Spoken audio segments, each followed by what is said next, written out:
Oke, bismillahirrahmanirrahim. Assalamualaikum warahmatullahi wabarakatuh dan selamat malam. Baiklah, perkenalkan kami dari kelompok 3, Manajemen dan Organisasi. Pada kesempatan kali ini kami akan membawakan judul presentasi, yakni menganalisis struktur organisasi pada perusahaan Gojek Tokopedia, TBK atau yang lebih dikenal dengan perusahaan Goto. Nah, tujuan dari presentasi ini adalah untuk memahami bagaimana struktur organisasi yang diterapkan oleh PT Goto, apa saja kelebihan dan kekurangannya, serta rekomendasi perbaikan agar struktur tersebut lebih efektif dalam mendukung pengelolaan perusahaan. Nah, presentasi ini akan disampaikan oleh 8 orang dengan pembahasan dimulai dari latar belakang, kelebihan dan kekurangan, rekomendasi perbaikan, hingga penutup. Baiklah, untuk memulai pembahasan lebih lanjut, saya persilakan teman saya untuk menyampaikan bagian latar belakang. Baik, terima kasih moderator. Adapun latar belakangnya yaitu struktur organisasi sangat penting untuk mengatur peran dan alur kerja agar perusahaan berjalan efektif. Bagi GoTo, struktur ini dibutuhkan untuk mengelola layanan digital yang kompleks. Analisis ini bertujuan untuk mengidentifikasi, mengevaluasi, dan memberi rekomendasi atas struktur organisasi GoTo. Baik, saya serahkan kepada moderator. Untuk pemateri selanjutnya akan disampaikan oleh Saudari Nikomang Ayorati. Kepadanya kami persilakan. Baik, terima kasih moderator. Selanjutnya saya akan menjelaskan mengenai identifikasi struktur perusahaan. Nah, PT GoTo Gojek Tokopedia Tbk ini tidak mengadopsi struktur organisasi fungsional murni maupun matriks klasik secara eksplisit. Nah, sebaliknya, analisis mendalam menunjukkan bahwa GoTo beroperasi di bawah model organisasi hibrid yang dinamis. Nah, struktur hibrida ini GoTo menggabungkan elemen-elemen dari berbagai model organisasi. Adapun elemennya yaitu yang pertama ada elemen fungsional, di mana elemen tersebut terlihat jelas pada level tata kelola perusahaan di mana dewan direksi dan dewan komisaris dikelompokkan berdasarkan fungsi korporat, misalnya keuangan, teknologi, dan hukum. Yang kedua yaitu elemen divisional, di mana pada level operasional ini, dengan pembagian unit bisnis yang fokus pada layanan spesifik, yaitu on-demand service, Gojek, e-commerce, Tokopedia, dan GoTo Finansial. Nah, yang ketiga yaitu elemen matrix atau lintas fungsional, di mana diterapkannya pada level tim, di mana kolaborasi lintas departemen dan metodologi kerja agile digunakan untuk mengelola proyek dan mengembangkan produk. Nah, pendekatan ini memungkinkan para spesialis dari berbagai fungsi, misalnya pada pemasaran, teknologi, dan keuangan untuk bekerja sama secara efisien. Nah, selanjutnya saya serahkan kepada moderator. Baiklah, untuk materi selanjutnya akan disampaikan oleh Saudari Kathleen. Kepadanya dipersilakan. Baiklah, selanjutnya itu ada kelebihan struktur organisasi Goto. Adapun kelebihan dari struktur organisasi yang dimiliki oleh PT Goto yaitu ada tiga. Yang pertama itu fleksibilitas dan skalabilitas. Model ini memungkinkan Goto untuk beradaptasi dengan cepat terhadap perubahan pasar dan kebutuhan pelanggan. Setiap unit bisnis dapat mengoptimalkan operasional secara mandiri yang memfasilitasi pengembangan dan peluncuran produk atau layanan baru yang dengan lebih tepat.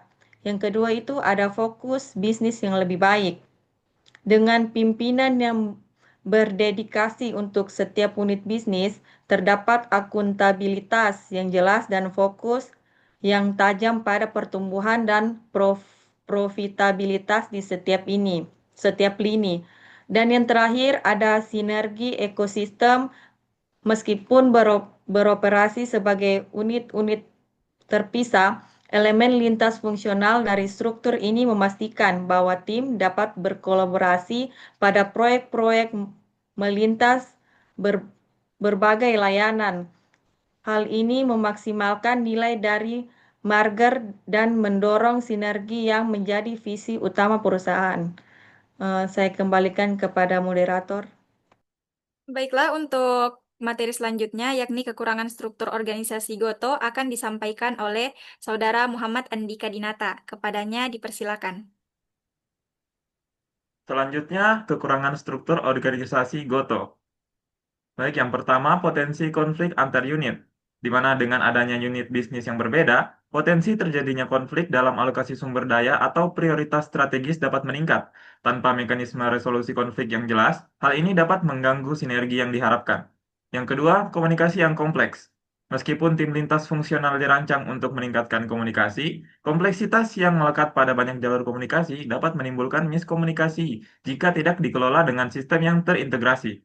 Dan yang terakhir, beban kognitif dan kebingungan otoritas, di mana karyawan dalam tim matriks atau lintas fungsional yang melapor ke lebih dari satu manajer atau berpartisipasi dalam banyak proyek dapat mengalami kebingungan prioritas dan kelelahan mental. Saya kembalikan ke moderator.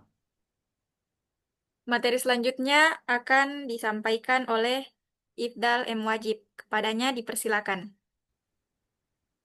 Oke, baik. Terima kasih, moderator.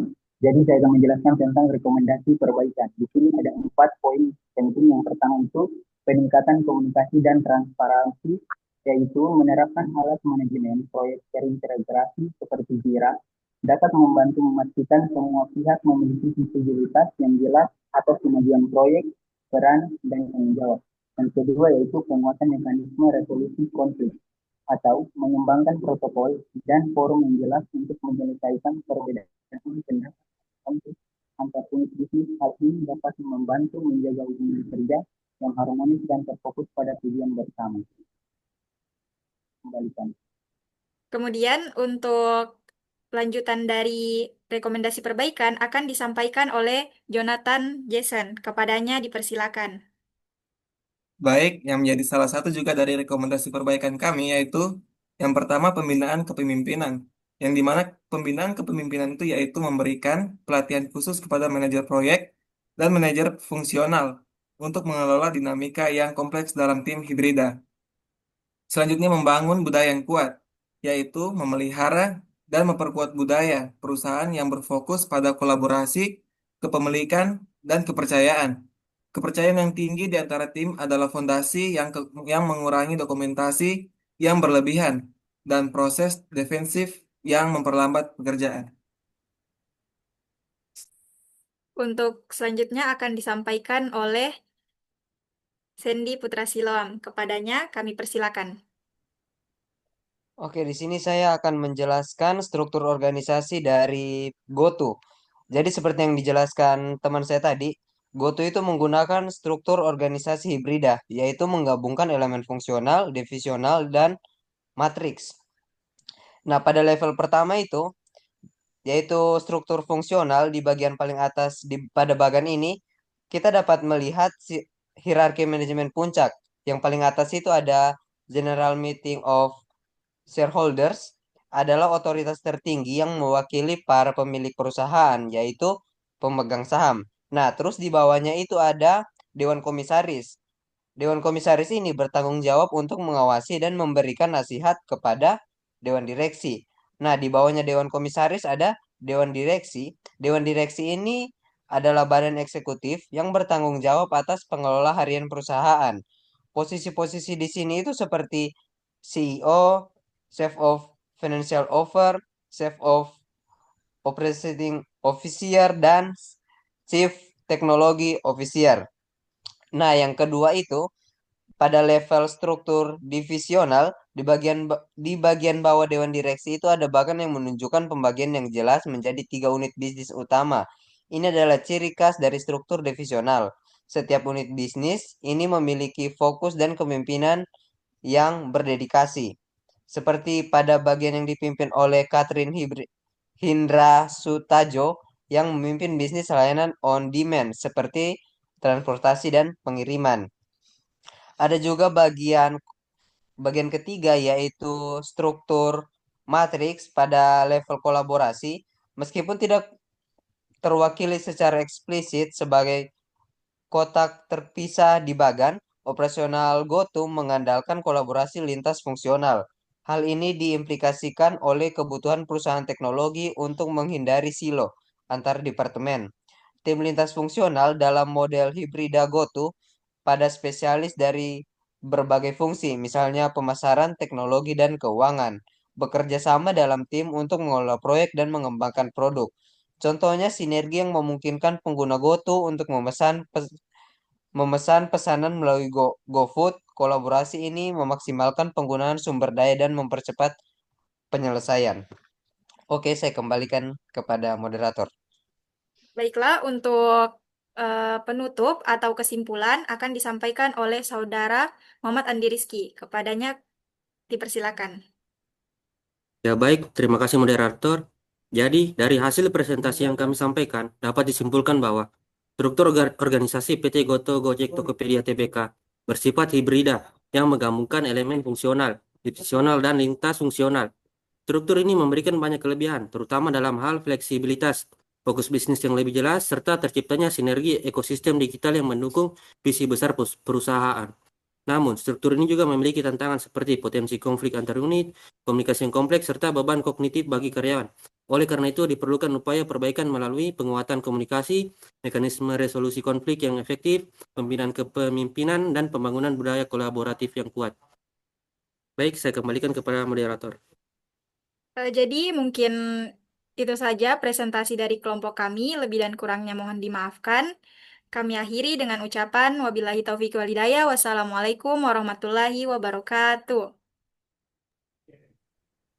Waalaikumsalam.